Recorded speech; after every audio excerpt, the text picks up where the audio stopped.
Hello everyone. Today we are going to start new topic of number theory, that is congruence. This topic will be covered in two videos. In first video, we will discuss about definition of congruence and its properties. In second video, we will cover linear congruence. Friends, जो हमने topic किए हैं number theory के, अगर आप मेरी videos देखना चाहते हैं तो ऊपर लिंक दिया हुआ है, आप वहां जाके वीडियोस देख सकते हैं। नंबर थ्योरी बहुत ज़्यादा इजी है, लेकिन कॉम्पिटिटिव एग्जाम में इसके कई क्वेश्चंस आते हैं। अगर हम एक बार इसको देख लेते हैं, सोल्व कर लेते हैं, तो बहुत इजीली क्वेश्चन सोल्व कर लेते हैं। तो so let us start. First we will discuss definition of congruence. Let a and b are any integer and n is positive integer, then a is congruent to b if क्या condition है, n divides a minus b।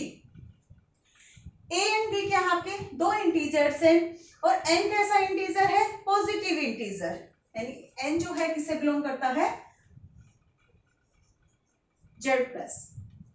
Then a is congruent to b if n divides a minus b, कि जो ये दो आपके integer हैं, इनके difference को अगर n डिवाइड करता है, so we can say a is congruent to b।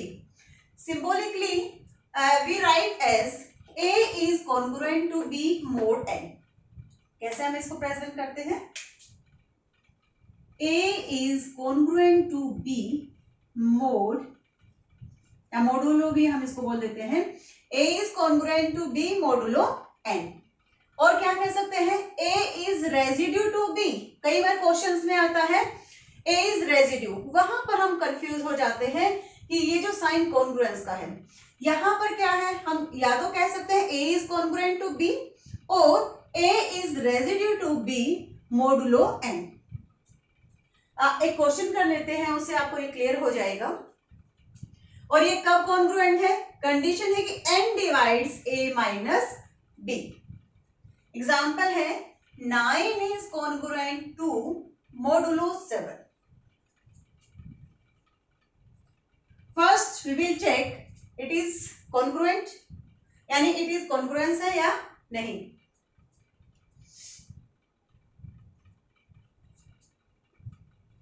Modulo 7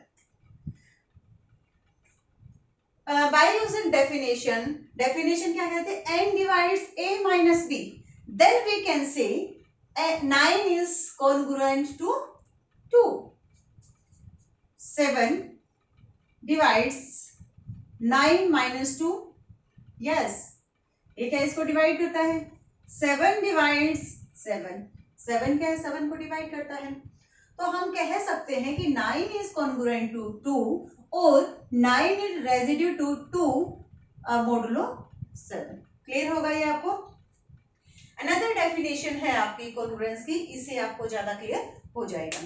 late a and b are any two integer and n is any positive integer, then a is congruent to b if, यहां पे condition थी n divides a minus b, यहां पर condition है a and b leaves the same remainder when divided by n, कि n क्या है, अगर n क्या है, a को डिवाइड करता है, n b को डिवाइड करता है, तो जो रिमाइंडर आएगा वो कैसा होना चाहिए, सेम। यानी n किसको डिवाइड करता है, a को, तो जो रिमाइंडर आएगा यहाँ पे q1, कोई भी क्वेश्चन है आपका, तो रिमाइंडर क्या है r। अगर n डिवाइड करता है b को, क्वेश्चन आपका क्या है Q2, और यहाँ पे जो रिमाइंडर आएगा ये क्या है R। कि अगर जब n divides a, n a को डिवाइड करता है एंड n क्या है, b को डिवाइड करता है, ठीक है। हम कब कहेंगे कि a is congruent to b, if, कि जब n a को डिवाइड करे रिमाइंडर R और n b को डिवाइड करे तो रिमाइंडर क्या है R, मीन्स जो रिमाइंडर आएगा वो सेम आएगा, दोनों का क्या है, इक्वल होगा। क्लियर है ये आपको। ये आपको एक एग्जांपल और लेंगे, उससे ये आपको क्लियर हो जाएगा। इसी को ही हम सोल्व कर लेते हैं। यहां पर आज सपोज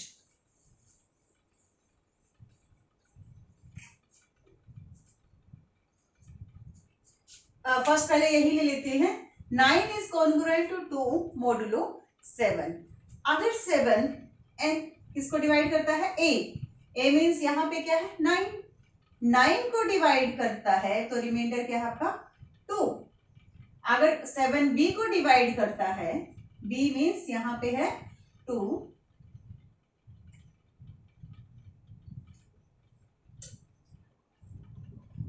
कि जो n है 7 हमारा है मोडुलो 7, अगर ये a और b यानी 9 और 2 को डिवाइड करता है तो ये क्या है? रिमाइंडर जो आएगा वो क्या होगा आपका? सेम होगा। सो वी कैन से 9 इज कॉन्ग्रुएंट टू 2 मोडुलो 7। अगर ये ऐसा है तो ये क्या कहेंगे हम? ये कॉन्ग्रुएंस को सेटिस्फाई करता है। दोनों डेफिनेशन से ये क्या आपको क्लियर होगा कि ये क्या है? कॉन्ग्रुएंट है। एक क्वेश्चन हम लेते हैं कि यही हमने ले लिया 9 इज कॉन्ग्रुएंट टू 3 मोडुलो 7। हम दोनों डेफिनेशन से इसको सोल्व करेंगे कि क्या ये 9 इज कॉन्ग्रुएंट टू 3 और नॉट। ठीक है, फर्स्ट हमने किया 9 इज कॉन्ग्रुएंट टू 2 मोडुलो 7। ये दोनों डेफिनेशन से क्या है? सेटिस्फाई होता है। Means 9 is congruent to 2 modulo 7। ठीक है, लेकिन यहां पर हमने क्या लिया है? 3। First definition by using first n divides a minus b means 7 divides 9 minus 3।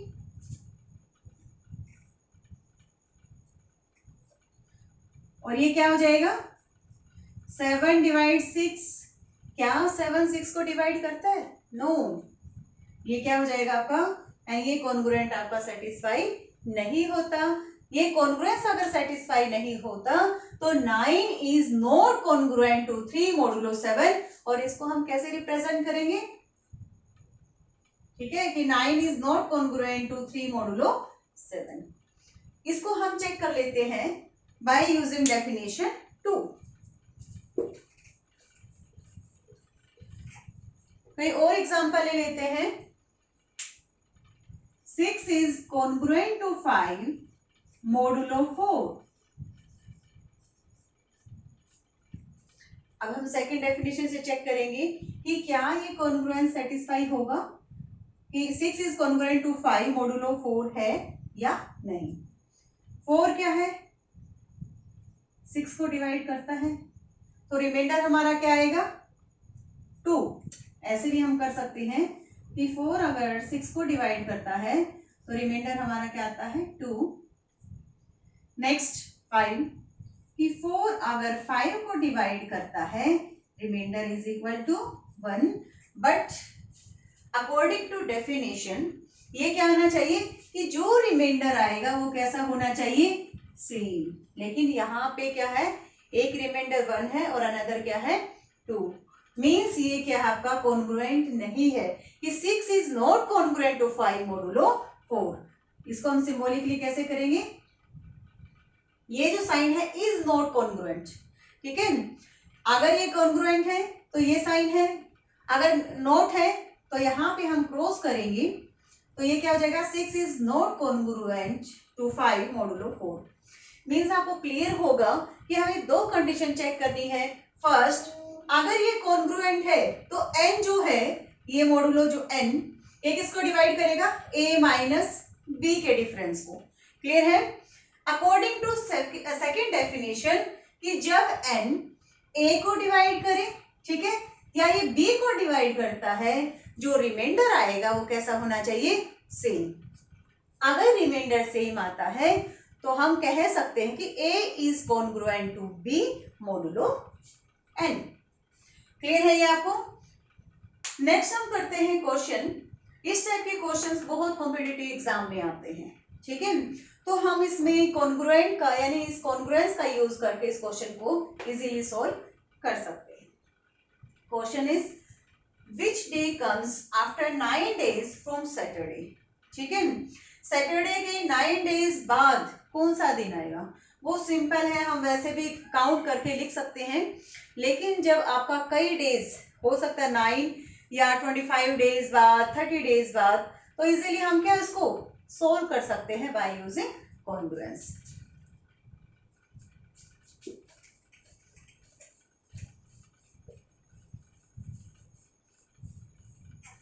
हाँ जी, वी नो दैट कितने डेज होते हैं वीक में आपके? 7 डेज। ये आपके हैं Sunday, Monday, Tuesday, Wednesday, Thursday, Friday and Saturday. यहां नेक्स्ट क्वेश्चन में है which day comes before 5 days from Saturday. इस टाइप के क्वेश्चंस अगर कॉन्ग्रुएंस में आते हैं, अगर हम मूव करते हैं, ठीक है, हमें देखना है कि आफ्टर दैट कि कौन सा डे आएगा, यानी मूव करेंगे क्लॉकवाइज, ठीक है, जैसे क्लॉक चलते हैं क्लॉकवाइज अगर मूव करते हैं तो ये हमारा आंसर किस में आएगा? पॉजिटिव में। अगर हम एंटी क्लॉकवाइज, ये क्या होगा, इसे जो क्लॉक के ऑपोजिट है एंटी क्लॉकवाइज मूव करेंगे तो आंसर किस में आएगा? नेगेटिव, माइनस में। क्लियर है ये आपको ध्यान रखना है। तो फर्स्ट क्वेश्चन क्या है? Which day comes after 9 days from Saturday. तो सैटरडे हमारा क्या है? ये यहाँ पे है, हम मूव करेंगे आफ्टर 9 डेज, यानी मूव करें क्लॉकवाइज, तो आंसर किस में होगा? प्लस में। वीक में आपके क्या? 7 डेज, मोडुलो क्या हो जाएगा? 7,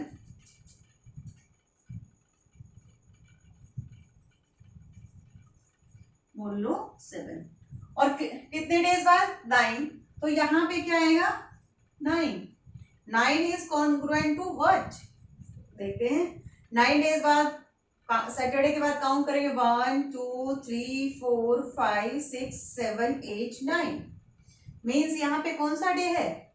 सैटरडे के बाद 1 एंड 2, कौन सा आया यहाँ पे? क्योंकि जब 9 मूव कर लेते हैं 7 के बाद रिपीट हो जाएगा यहाँ पे, क्योंकि यहीं से काउंटिंग स्टार्ट की थी। तो सैटरडे से कितने डेज बाद? 2, तो यहाँ पे लिखेंगे 2।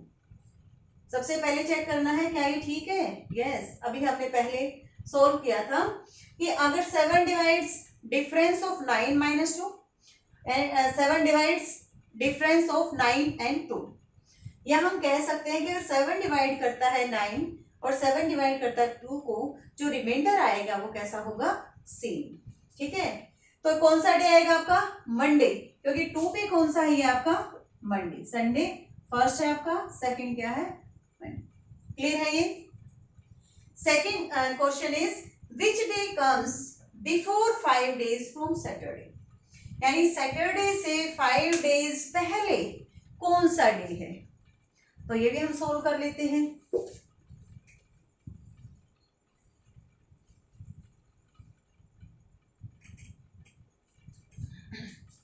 अब हमें चलना है एंटी क्लॉकवाइज, मींस आंसर किस में आएगा? आपका माइनस में।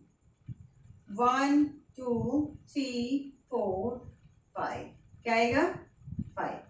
लेकिन यहाँ पे क्योंकि हम मूव कर रहे हैं एंटी क्लॉकवाइज, हमने मूव किया एंटी क्लॉकवाइज, तो आंसर हमारा क्या है? वहां पे मैंने क्या था? 9, लेकिन यहाँ बिफोर एंटी क्लॉकवाइज चल रहे हैं, तो हमारा क्या आ जाएगा? -5 इज कॉन्ग्रुएंट टू, अब ये किस नंबर पे है? 1 एंड 2, क्योंकि ये 1 2 3 4 5 6 7, ठीक है। तो यहाँ पे कॉन्ग्रुएंट क्या आ जाएगा? -5 is congruent to modulo 7। Is it correct और नॉट? ठीक है, क्योंकि पहले हमारा था पॉजिटिव में 9 इज कॉन्ग्रुएंट टू मोडुलो 7, लेकिन यहाँ पे है -5 इज कॉन्ग्रुएंट टू 2 मोडुलो 7। अब यहाँ पे अगर माइनस आ जाता है तो इसको हम कैसे सोल्व करते हैं? इसको पॉजिटिव बनाने के लिए -5 में हम 7, जो मोडुलो आपका n है, यहाँ पे क्या है? 7, वो इसमें ऐड करते हैं, ये क्या आ जाएगा? 2 modulo 7। -5 + 7 is equal to 2। 2 is congruent to 2 modulo 7। Clear है? क्योंकि हमें पता है डिफरेंस क्या है, यहाँ भी 2 है, यहाँ भी 2 है। अगर फर्स्ट डेफिनेशन यूज करते हैं तो 7 डिवाइड्स 2 माइनस 2 मीन्स 7 डिवाइड्स 0, क्योंकि 0 जो नंबर है वो क्या है, डिवाइडेड बाय एनी इंटीजर, किसी भी इंटीजर, यानी हर एक इंटीजर से क्या है वो डिवाइड होता है। और सेकेंड डेफिनेशन भी क्या है, 2 को डिवाइड करते हैं क्योंकि नंबर क्या सेम है, तो आपके रिमाइंडर तो सेम होने हैं, ठीक है। तो ये क्या है, कॉन्ग्रुएंट है, आंसर क्या आ जाएगा आपका बिफोर, ये भी आपका मंडे आता है, आफ्टर 9 days ये भी क्या आता है मंडे। ये तो हम क्या है क्वेश्चन हमने सैटरडे लिया। अगर यहाँ पे एग्जाम में होता which day comes after 9 days from Monday, तो हम फर्स्ट कौन सा लेते यहाँ पे, यहां से काउंटिंग करते, ठीक है। कहां से काउंटिंग करनी है, मंडे, अगर हमने मंडे से निकालना है कि कौन सा डे आएगा after 9 days from Monday, counting कहां से करते हैं, 1 2 3 4 5 6 और 7 क्या होगा मंडे। क्लियर है ये, यानी इस तरह हम क्वेश्चन ये सोल्व कर सकते हैं। Okay, see you.